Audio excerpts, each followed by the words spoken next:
and welcome back to my channel. This week I thought it would be fun to kick off the fall season by doing a little highlight reel of all of the fall DIYs that I've done on my channel since I started it. I'm about a year into my channel, so that means that I've gone through one fall or holiday season with you guys. We are going to be going through different DIYs and decorating tips that you can apply to your home that you could do for the fall season. They're all super easy, super budget friendly, and fairly quick to do. They're also really good family friendly DIYs, so if it's something that you want to do with your loved ones or your children or whoever it may be, you could do that as well. And they turned out so cute. I love the DIYs that I did last year. I'm super excited to decorate with them this year, which we will be doing soon. Thought it would be really fun to just quickly go through them all, and I can talk you through how to do them all in one place in a condensed version. If you're interested in checking out a longer explanation of how to do any of these DIYs, I'll link all of the videos that these are done in below so that you could watch those as well. If that sounds like something that you're interested in, make sure to like and subscribe to my channel so you can see more of my videos. I put out new videos every Sunday, and I am setting a goal for myself and the channel to try to reach 10,000 subscribers by December. We are about 2,000 subscribers away, so I'm really hoping that we can meet that goal. So if you're not subscribed, which I know many of you are not that watch my videos every week, please hit that subscribe button. It would help the channel out so much, and it would mean a lot to me. And we would love to have you be a part of our DIY community. We are not going to waste any time. We are going to jump right into our first DIY.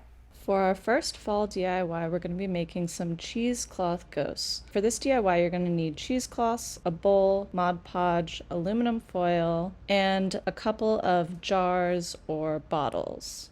You'll also need a little bit of floral wire for this. If you would like to add on an embellishment, this part is totally optional. And to make this project, it costs $2.50 to make 3 ghosts. The first thing we're going to do is take a piece of aluminum foil and ball it up into a loose ball shape with a little bit of aluminum foil sticking out so that you can put this into your bottle to hold it in place. This is going to be the shape or the mold for the head of our ghost. Once you have your aluminum foil ball put into your bottle, you're going to grab your cheesecloth and drape it over the top of your aluminum foil. This will give us the shape that we need to cut for our cheesecloth to make our ghost's body. We're also going to be making our head molds for our jars, and to do this you can either use aluminum foil again or plastic grocery store bags. If you want to do the embellishment with the floral wire, we're going to take a short piece of floral wire and wrap it around the neck of our bottle or jar. We're going to make this into an arm-like shape for our ghosts so that they can either have their arms out or hold something in their hands. Next, we'll make the paste to go over our ghosts so that they can harden, and to do this we're going to use half a cup of Mod Podge with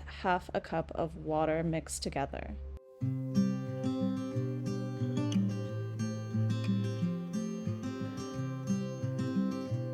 Once you have your Mod Podge water mixture all mixed together, you're going to go ahead and grab your cut cheesecloths and completely saturate them in this mixture. And this is going to make a paper mache effect on our cheesecloth so that when we drape it over our ghost, it can harden and keep its form.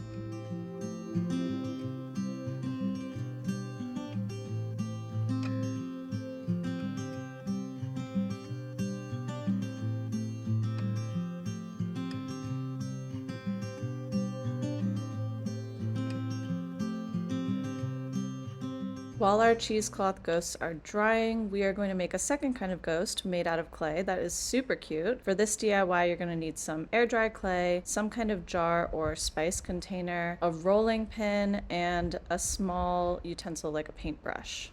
We'll start off by opening our air dry clay and taking a small piece off to form into a ball. We're going to roll this out into an even circle shape. You don't want one side to be longer than the other. You really want it to be as close to a circle as you can get. Once you have a circle shape that you're happy with, we're going to take a small ball of aluminum foil and put it on top of our spice jar or whatever jar you're using. Place your piece of clay that we've rolled out over the ball of aluminum foil, and this is going to be the mold for your ghost shape. You can see here that I'm kind of molding the clay and creating creases like you would see in a cartoon ghost to give it that fun shape. Once I'm happy with it, then we are going to go ahead and grab our small paintbrush or utensil to poke 2 little eye holes in our clay ghost. And this is going to allow us to put a tea light inside so that light can shine through and have our ghost glow. We're going to let our clay ghost dry overnight, and then we will be able to wiggle out our spice jars just like you're seeing me do here, and then gently remove the aluminum foil from inside. Honestly, it was pretty easy to do. You just have to kind of pinch it and it'll come right out.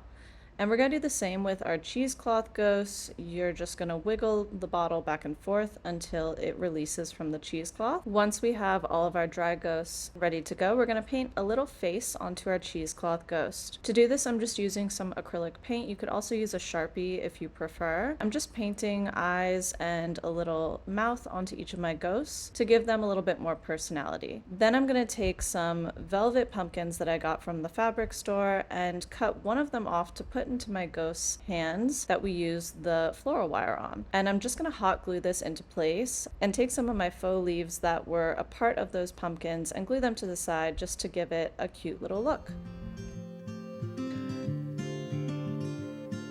And there you have our clay and our cheesecloth ghosts all done. And those are our first two DIYs. The next DIY that we're going to move into are some little balloon pumpkins. And these are super cute, small decorative pieces that you can use all around your home.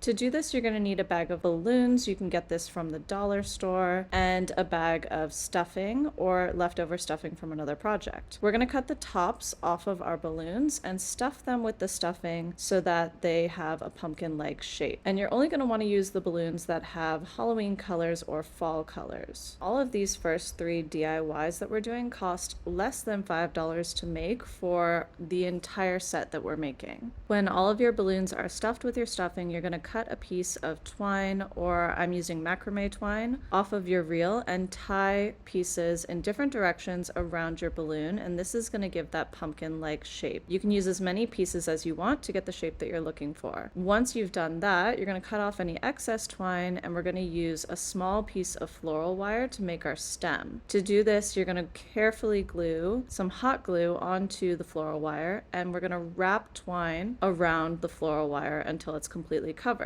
Then you can twist it around your finger to give it that corkscrew-like shape for a more whimsical pumpkin. We will glue that to the top of our balloon. For this project, to make all of the pumpkins that I made with some balloons left over, it only cost $5. The next step that we will do is add some moss to the base of our stem to hide where it's being connected and also just give it a more natural and fun look. And here's the final results.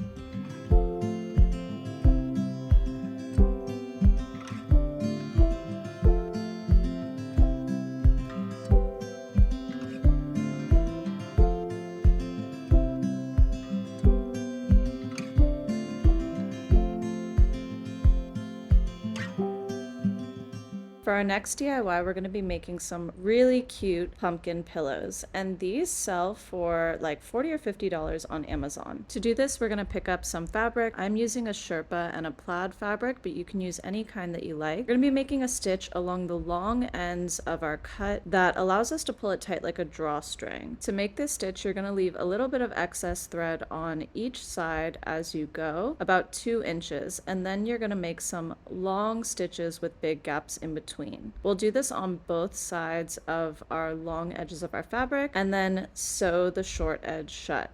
This will give us a tube-like piece of fabric that we can pull the drawstring tight on the bottom and tie it off in a knot, and put all of your stuffing into your bag and pull the drawstring tight on the top as well. This will give us a tube of fabric stuffed with stuffing that's closed on both ends. We're then going to use our same macrame twine that we used in our previous projects to tie our tube off in different directions to give it that pumpkin shape. Once you have a pumpkin shape that you're happy with, we're going to take a large piece of aluminum foil and press it into a stem-like shape. And this is going to be the base of our stem that we hot glue to the top of our pumpkin. Then we'll take our macrame twine and wrap it with hot glue around our aluminum foil stem to cover it completely. And there you go, our final result for our pumpkin pillow. We will repeat this exact same process for our other fabric to make as many pillows as you would like to. And to do this project cost $10 in total, which means that we saved around $30 to $40 compared to what it would cost if we bought it online.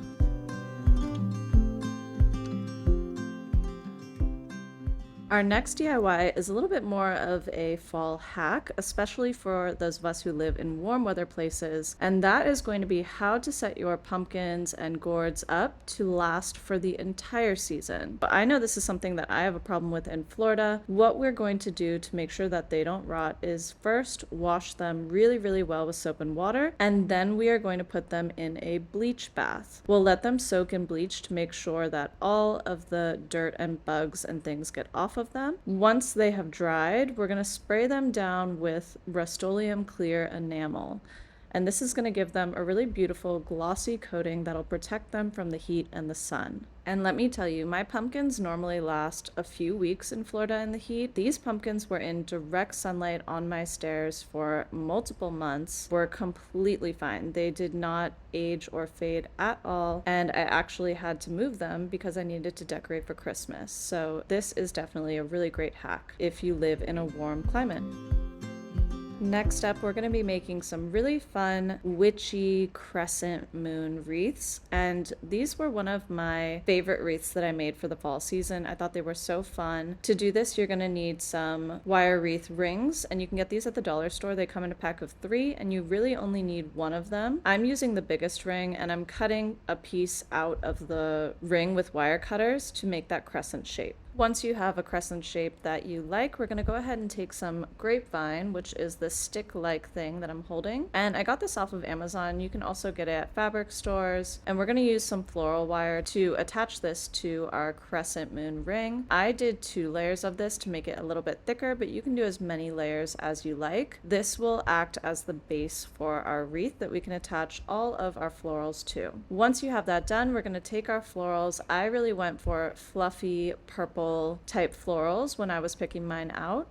And we're just going to hot glue these on our grapevine with the florals being directed in both directions. I want to make sure for this one, because I'm hanging it in my window, that we decorate both the front and the back of the wreath. A lot of times you really only need to decorate the front of your wreath because you'll never see the back if it's against a door, but we will be able to see it from the inside and the outside. The last step for this wreath is going to be adding some velvet ribbon to really give it that rich, witchy fall feeling, and I'm just tying this in a single knot on the base of the crescent moon, and I think it really gives a beautiful touch. To make this project, it costs $9 per wreath, which is an amazing deal. We're going to hang these wreaths off of a stick that we're going to cover with LED lights, and this is going to give it a really cool effect in the evening and make it seem like the wreaths are floating. Once you have your stick all wrapped, we're going to take some fishing line and attach it to wherever you want to hang it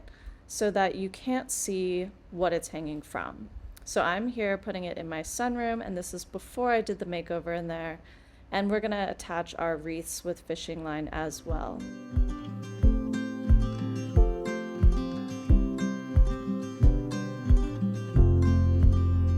And here's the final result.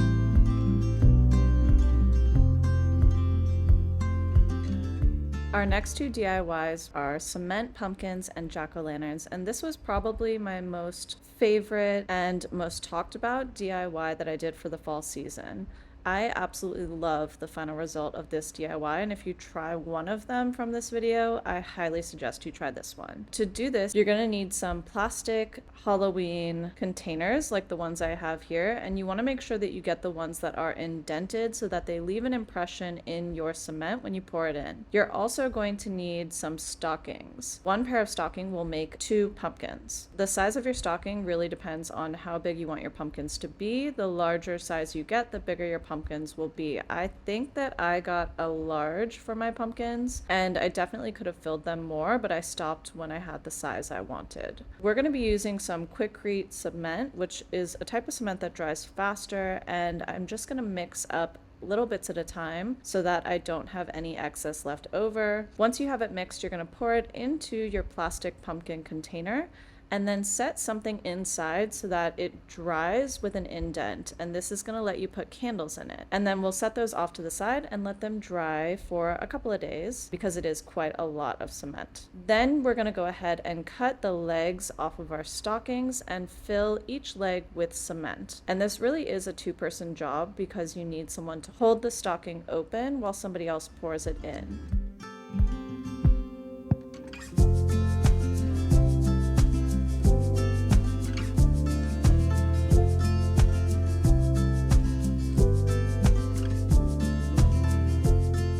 Once you have it full to the size that you like, you're going to tie your stocking off in a knot, and you want to press that knot so that you have an indent when it dries that you can put your stem in. And I'm just going to shape it so that it's nice and round, and we're going to use the same macrame twine that we've been using to tie it off in different directions to create that indented pumpkin look. Once you have it tied off and it has the number of indents that you like, you're going to set it off to the side and let this dry. And these do dry a little bit faster because they're smaller. Once your pumpkin's all dry, it should look something like this, and then all you need to do is cut off your twine and your stocking to reveal the dried pumpkin. And so this does take a couple of minutes and a few cuts to get everything off, but it's really not too difficult. So you'll see me here cutting the twine and stocking in little bits as I go to slowly get the pumpkin out. And it should look something like this. So we'll go ahead and take these inside to add the decorative elements and finish off our pumpkins. The next thing that we will be doing is taking some sisal rope, which is like cat scratch rope and what they use on cat scratch toys, some scissors, a hot glue gun, and cinnamon, along with some moss to finish off our pumpkins. So we're going to cut a short piece of sisal rope off, probably about 5 or 6 inches. We're gonna need 1 to 2 pieces of this for each of our pumpkins. You'll then unravel the sisal rope to make it look a little bit more wild and whimsical, and we're gonna hot glue that into the indent that are not made in our pumpkin. You can use the hot glue to kind of twist and turn your rope to make it look more fun if you want to, or just let it sit as it naturally does. Once you have your sisal rope completely glued down, you're going to take some Mod Podge on a paintbrush and cover your rope completely with Mod Podge. And we're going to use the cinnamon to coat the Mod Podge and let it dry for a couple of reasons. One, it's going to give us the coloring that we want of a natural branch for our pumpkin and make it look a little bit more real. The other thing is that it's going to give it a really beautiful fall smell. So when you walk up to your front porch or whatever room you put these in, it's going to smell like fall, and that is such a lovely perk to this DIY. Once you have your stem all finished, you're going to take some hot glue and some moss. I'm using tweezers for this so that I don't burn myself, and we're going to put the moss into the creases of our pumpkin and around the stem to not only hide the stem and where it's connected to make it look more natural, but also make it look like the moss is growing up the pumpkin like it would in a pumpkin patch. And this is what the finished result looks like. I think it's so beautiful. The next thing we'll do is take our jack-o'-lantern pumpkins, which should be dry now, and cut the jack-o'-lantern plastic casing off. This does take a couple of minutes, but if you keep snipping little bits away, it will come off no problem. Here is my jack-o'-lantern fully revealed, and all you have to do for that one is add a little candle or tea light in, and they're ready to go. And this is our finished cement pumpkins. I think they're so beautiful and so unique.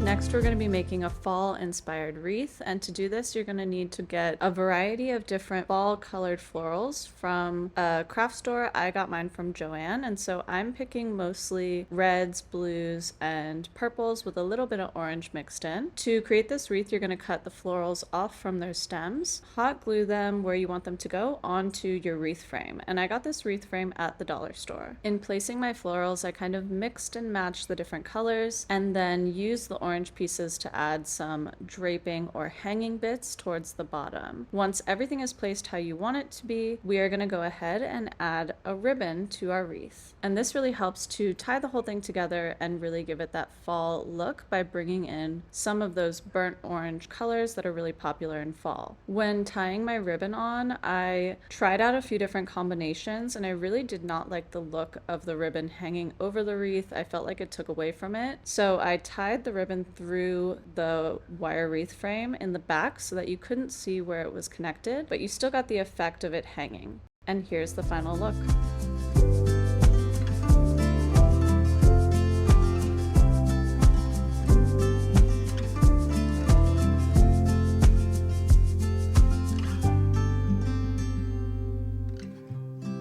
For the next fall DIY that we're going to be doing in this video, we are going to make a transitional centerpiece.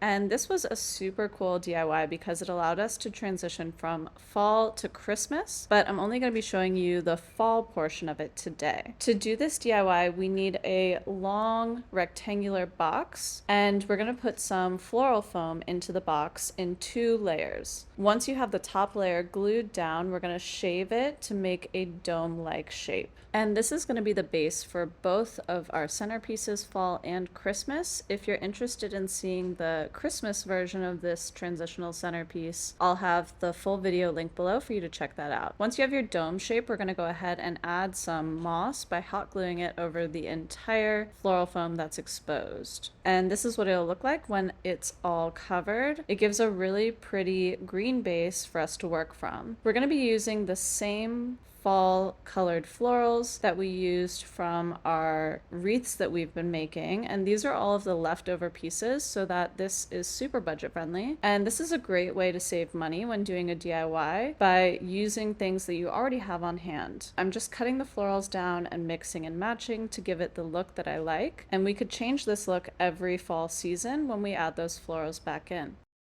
And this is the final look for our transitional centerpiece.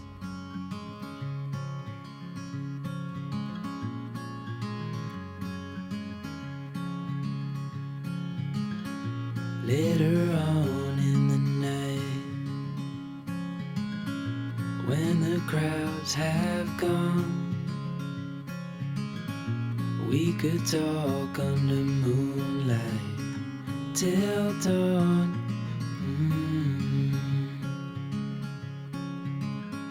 For our next DIY, we're going to be making a fall-themed vase, and this is a really beautiful centerpiece if you have a small table or if you want to do a series of these. To do this, you need an old floral vase that you probably already have on hand and a glass candlestick holder. I had both of these things already, so all I needed to get from the store were some faux acorns and pine cones. We're going to go ahead and add some moss to our glass taper candle to make it seem like they flow together seamlessly, and we're going to put some E6000 around the edge of the taper candlestick to attach it to our vase. We'll press that down and let it dry overnight, and while that's drying we can go ahead and work on this and add moss and our LED fairy lights to our vase. Once you have the moss about halfway filled up in the vase, we're going to add in our acorns and our little pine cones to give it a fall look, and we'll mix the fairy lights throughout to make it seem like the vase is glowing from the bottom up. Sunrise,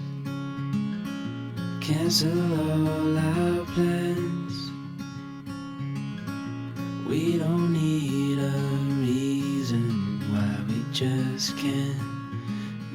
Once you have all of your decorative elements in your vase, it will be all done, and this cost us $5 to make if you have the vase already on hand. And now we have a really beautiful centerpiece. So I went ahead and just collected some fall leaves from our yard and sprayed them with the same clear enamel that I used on the pumpkins to create a really pretty centerpiece.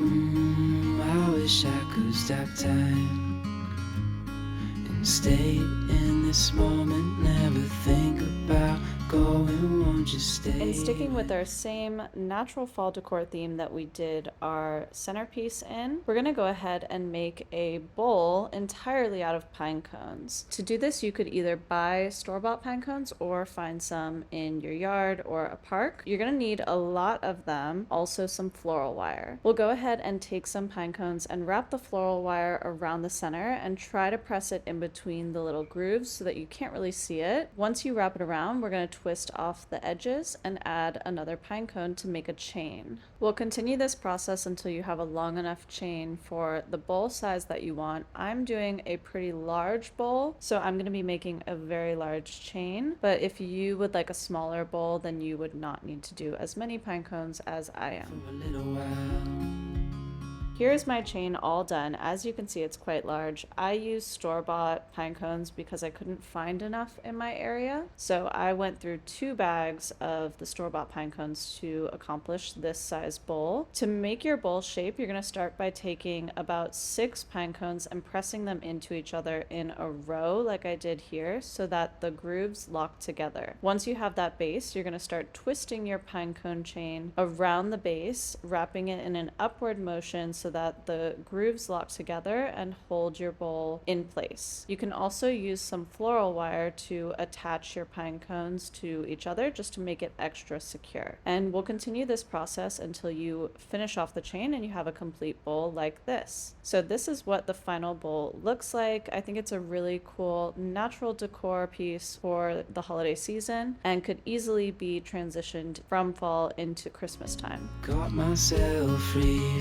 falling deep into your eyes. You came to me without warning. For our last fall DIY that we're going to be doing in this video, we're going to be making a kind of pinecone chain. This is a really fun natural decor piece that you can have around the house. I am using foraged pine cones here, so it's completely free. We're going to wrap them with some floral wire and then put a little jewelry ring on it so that it's pretty much invisible how they're hanging. When you're wrapping it with the floral wire, you really want to press that into the grooves so that you don't see it at all. We'll go ahead and twist our jewelry ring on just like we did here, and that's going to be what attaches to our twine to make the chain. We'll repeat this process, putting pairs together and singles to get the look that you like. You can make this as long as you want to either make a garland or just a hanging piece. Once you have all the pine cones that you want on your chain, we're going to grab some Mod Podge and some gold foil and start to decorate the pine cones to make them a little bit more festive. Here I am putting some Mod Podge onto the pine cone and then attaching the gold foil to it, and using my brush to just kind of melt away any excess so that it really sticks well onto the pine cone. I'm doing this by placing it randomly. There's not any kind of pattern to it. I think this really gives a nice natural look. It leaves the pine cones really sparkly and festive looking. So here is the final look. I wish I could stop time and stay in this moment, never think about going, won't you stay with me for a little while? Stay in. Guys, well, that wraps up this week's video. I hope that you enjoyed getting to see all of the fall DIYs that I've done on this channel and some of my favorite DIYs that I've done just in general. I really love seasonal decor, and I just think it's so fun to have those special pieces that you made yourself that you can put out every year that have like extra meaning to them. If you give any of these DIYs a try, make sure to come back and leave me a comment and let me know. I'd love to hear about how it went for you guys or how you did it differently. And if you enjoyed this video, don't forget to like and subscribe so you can see my videos every single Sunday and help support the channel. Next week, we are going to be doing a really fun kind of thrift flip video. We're going to be taking a vintage sewing machine that I got off of Facebook Marketplace. My aunt actually picked it up for me and it was completely free. The sewing machine is still fully functional, and we are going to be making it over and giving it a new life and just kind of updating it so that it can be a functional sewing machine but also a beautiful decor piece. Make sure to tune in next Sunday so that you can see how that turns out. And thank you guys so much for watching, and I'll see you next Sunday. Going, won't you stay with